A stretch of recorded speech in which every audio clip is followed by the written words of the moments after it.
آتيناهم الكتاب يعرفونه كما يعرفون أبناءهم وإن فريقا منهم ليكتمون الحق وهم يعلمون.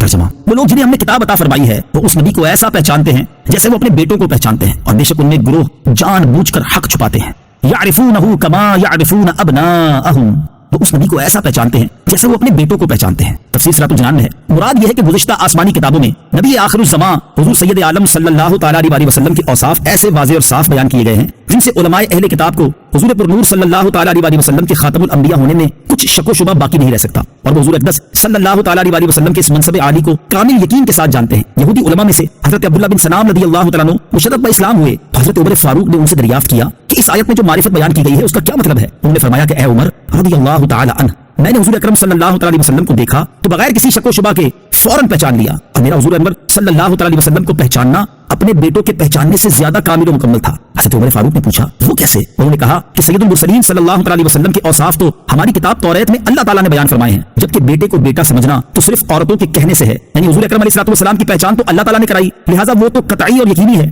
جبکہ اولاد کی پہچان تو عورتوں کے کہنے سے ہوتی ہے. حضرت عمر فاروق نے یہ سن کر ان کا سر چوم لیا. اس واقعے سے یہ بھی معلوم ہوا کہ غیر محل شہوت میں دینی محبت سے پیشانی چومنا جائز ہے. یہ بھی معلوم ہوا کہ حضور اکرم صلی اللہ تعالی وسلم کی صرف پہچان ایمان نہیں بلکہ حضور پر نور صلی اللہ تعالی علیہ وسلم کو ماننا ایمان ہے. جیسے یہودی پہچانتے تو تھے لیکن مانتے نہ تھے، اس لیے کافر ہی رہے. وَإِنَّ فَرِيقًا مِّنْهُمْ لَيَكْتُمُونَ الْحَقَّ، اور بے شک ان میں ایک گروہ حق چھپاتے ہیں. تفسیر صراط الجنان میں ہے اہل کتاب علماء کا ایک گروہ توریت اور انجیل میں مذکور حضور پر نور صلی اللہ تعالی علیہ وسلم کی نعت و صفت کو اپنے بغض و حسد کی وجہ سے جان بوجھ کر چھپاتا تھا. یہاں انہی کا بیان ہے. اس سے معلوم ہوا کہ حق کو چھپانا معصیت و گناہ ہے. حضور اقدس صلی اللہ تعالی علیہ وسلم کی عظمت و شان کو چھپانا یہودیوں کا طریقہ ہے. الحق من ربك فلا تكونن من الممترين. ترجمہ: اے سننے والے، حق وہی ہے جو تیرے رب کی طرف سے ہو، بس تو ہرگز شک کرنے والوں میں سے نہ ہونا. الحق من ربک، حق وہی ہے جو تیرے رب کی طرف سے ہو. تفسیر صراط الجنان میں ہے قبلے کی تبدیلی اللہ تعالیٰ کی طرف سے ہے، لہٰذا حق ہے تو اس میں شک نہ کیا جائے. یوں ہی اللہ تعالیٰ کی طرف سے آنے والا ہر حکم حق ہے، اگرچہ اس کی حکمت ہمیں سمجھ آئے یا نہ آئے، لیکن حق وہی ہوگا، اور مسلمان کا کام اسے ماننا اور اس پر عمل کرنا ہے. کسی بھی طرح کے حالات میں اس میں شک کرنے کی گنجائش نہیں. وَلِكُلٍّ وِجْهَةٌ هُوَ مُوَلِّيهَا فَاسْتَبِقُوا الْخَيْرَاتِ أَيْنَمَا تَكُونُوا يَأْتِ بِكُمُ اللَّهُ جَمِيعًا إِنَّ اللَّهَ عَلَى كُلِّ شَيْءٍ قَدِيرٌ.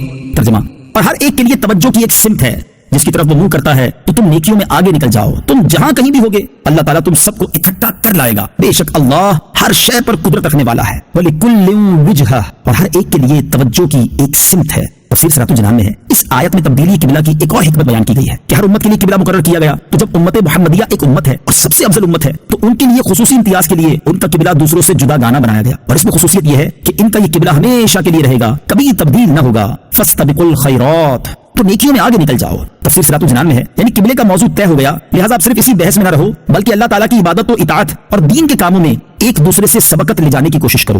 مقابلہ کس چیز میں کرنا چاہیے؟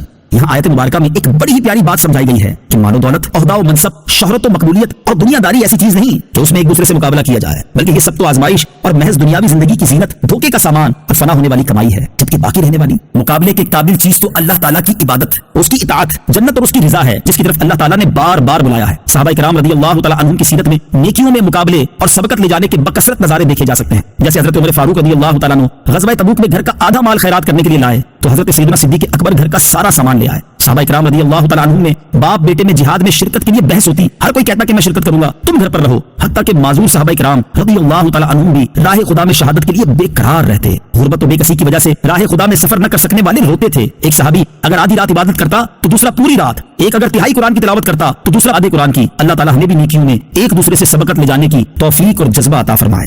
اینما تکونوا، تم جہاں کہیں بھی ہوگے، یعنی اے مسلمانوں اور اہل کتاب تم جہاں کہیں بھی ہوگے، قیامت کے دن اللہ تعالیٰ تم سب کو اکٹھا کر لائے گا اور وہ اطاعت گزار بندوں کو ثواب دے گا اور نافرمانوں کو عذاب میں مبتلا کر دے گا. بے شک اللہ تعالیٰ ہر شے پر قدرت رکھنے والا ہے، تو وہ مخلوق کو مرنے کے بعد دوبارہ زندہ کرنے، اطاعت گزاروں کو ثواب دینے اور سزا کے مستحق افراد کو عذاب دینے پر بھی قادر ہے. وَمِنْ حَيْثُ خَرَجْتَ فَوَلِّ